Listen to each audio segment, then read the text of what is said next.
Now to West Asia and the land of oil and peace deals. Here's another one in the making, Syria and the Arab world. It's being welcomed back into the fold. Well, almost. Syria's foreign minister is in Saudi Arabia, the first such visit in over a decade. This follows an agreement.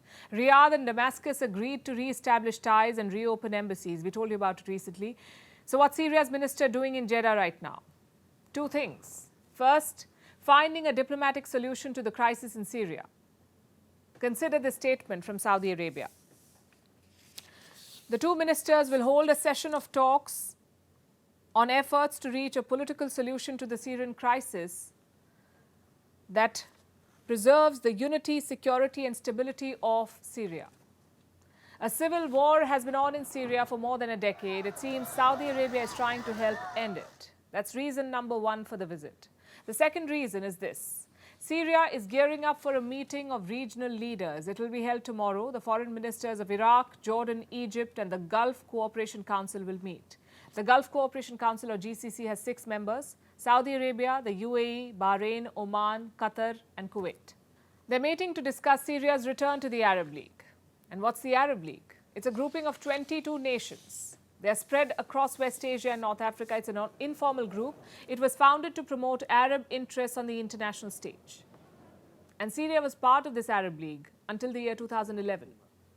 But when the war began, Syria was thrown out. Syrian President Bashar al-Assad was punished for inflicting atrocities on his own people. Remember, he used brutal force to quell protests. Millions of people have been displaced in Syria. Assad is even accused of using chemical weapons on his citizens. And Syria is under crippling Western sanctions. It got support from Russia and Iran, and that support has turned the tide in the war in the favor of Bashar al-Assad, in the favor of the regime. And the Arab nations see this. Assad has all but won this war, so they're trying to bury the hatchet. They're thinking about rehabilitating him and re-establishing ties. It would definitely help bring more stability to West Asia, because this war has meant trouble for everyone. It has spawned radicalized fighters. It has led to a booming drug trade. The Arab nations want to put an end to all of this. They want peace in Syria, but it's not that simple. The reasons for Assad's international isolation have not changed. It's not like his victory can undo his past actions, or that the millions of Syrians who've been displaced by the violence are suddenly safe and prosperous again. So to avoid looking like opportunistic hypocrites, the Arab nations will have to balance their approach, which explains their division.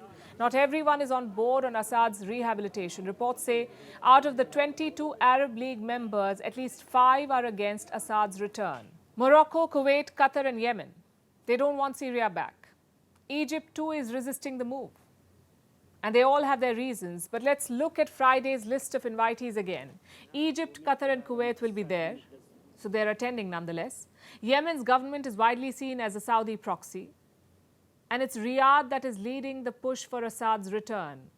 So if Friday's talks go well, it's possible that the remaining opponents will fold.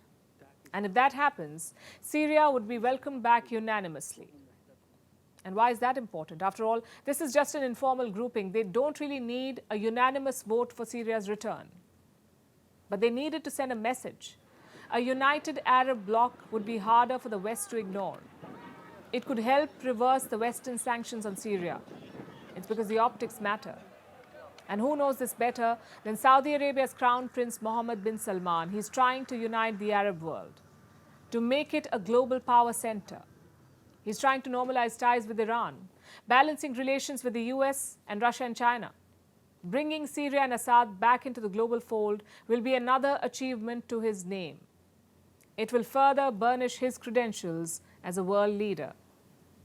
So you can see why Saudi Arabia is keen on Friday's talks to go smoothly.